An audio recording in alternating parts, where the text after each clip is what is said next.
Ahotsarekin soilik hasi eta ahotsarekin soilik bukatzen den diskoa da Einaute Elorrietak kaleratu duen Irteera argiak. Halaxe deskribatu du prentsaurrean. Musikalki badala kontzeptuala. Badago bilatutako estetika musikal bat, iruditzen zaidana interesgarria dana, eta behar bada termino horietan bai izan daiteke nolabaiteko disko kontzeptuala. Joan gara soinu natural eta soinu berezi horren bila, ezta? Irteera argiak beste guztiak itzaltzen direnean pizten diren argiak direla dio Elorrietak. Beti hor daudenak, baina larrialdi egoeretan hartzen dutenak garrantzia, ezta? Eta ez behar batetik salbatzeko edo igaro beharreko ateak markatzen dizkigutenak. Bada bestalde simbolo universal bat. Hizkuntzak ulertu ez arren, zuk Irteera argietako simbolo hori ikusten duzunan edozein hizkuntzetan badakizu hortik dela irtera, ez? Larrialdi irtera. Musikariaren arabera, disko hau zeharkatzen duten hainbat bidaia daude. Lehenengo bidaia izango litzateke heriotzetik bizitzara. Disko honek badauka kanpo kontestu bat.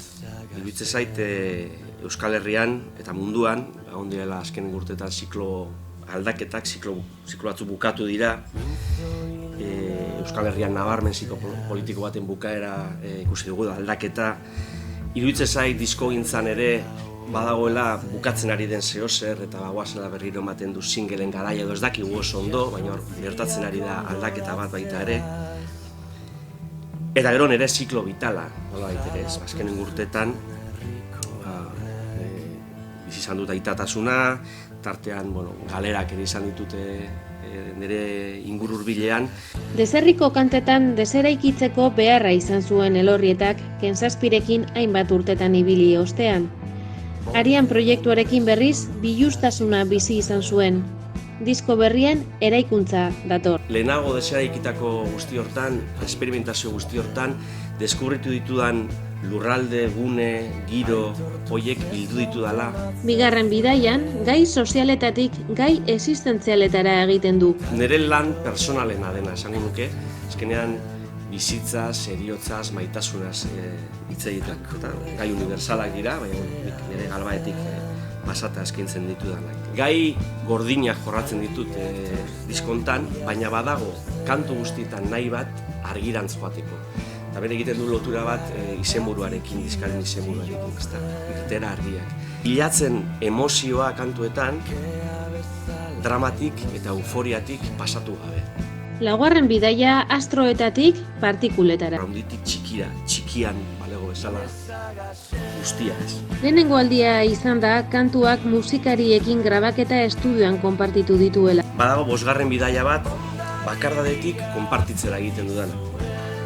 Konposaketa prozesu guztia izan delako oso bakartia, gero hasi nintzen konpartitzen. Konpartitu dituen batez ere letrak Uxue Alberdirekin, eta Uxue Alberdik tiratzen ninduen etengabe argirantz, ezta?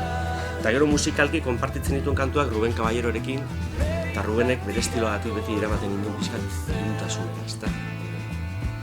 Zikinera, ezta? Sorkuntza prozesuaren bigarren fasea estudioan bertan gertatu da. Nik badaramatzat kantu hauekin 2 urte lanera. Baina bigarren fasea eta fase konpartitua, sorkuntza konpartitua gertatu da estudioan bertan. Eta zentzuetan esango nuke, nire lan esperimentalena ere badala, konturatzen basarete diskon, badaude pasarte asko, lehenagotik ez euskana pentsatuta eta utzi ditudanak, azkenean estudioan bertan nolabaiteko magia momentuak sortu zirenako, eta saiatu naiz guzti horiek ere jasotzen, ezta? Ahotsarekin apostu egin du Elorrietak. Esango nuke ambiente ilunagoak bilatu ditudala, linea melodiko arinak aldi berean, eta hor egon dala oreka, argia eta ilunaren arteko oreka batean ibili naizela bila, ezta? Doinu guztiak Elorrietarenak dira. Gainerakoetan, Uxue Alberdiren 2 letra daude, Eguzki Argitan eta Inesa Gaxen. Jose Luis Otamendiren Ez dago ezer, olerkia musikatu dut. Joseba Zerrendiak ere parte hartu du, Ariak olerkia musikatu dut. Eta gero, Bernardo Atxagaren Ebadako egunak Eleberriko pasarte batean oinarritutako ezbeharra kantua ere badago. Oso musikari kreatiboak dira, Ruben Caballero, nirekin Deserriko kantetan eta aritu izan dana, Maite Larburu, Borja Barrueta grabatu du diskoan grabatu ditu perkusioak eta bateria eta bar. Zuzenera Ander Zulaika, perkusionista eta bateria etorriko da. Eta gero Fernando Neira, basuan. Nahasketan ere ez gara batere liatu, pizkat zuzeneko bat izango balitzan bezala egin dugu trataera, ahotsa ardian, gitarra bat alde batean, gitarra akustikoa bestean, alik eta senzilloen, baina alik eta osoen, eta alik eta zuzenekoen gelditu dela iruditzen zait. Eta aldi berean iruditzen zait, bada, disko bastante rockaren entzuten dut nik disko hontan, ezta? Garrantzitsua zen, kantu guztietan entzuten dut, tipo bat, gitarra batekin kantu bat abeste. Eta hori pixkat izan da nire obsesioa, kantuaren esentzia. Hor, kantu pila bat sortu ditut, eta batzuk bideak gelditu dira, eta aurrera egin dutenak izan dira, ahots eta gitarra batez defendatu ditzakedan kantu horiek.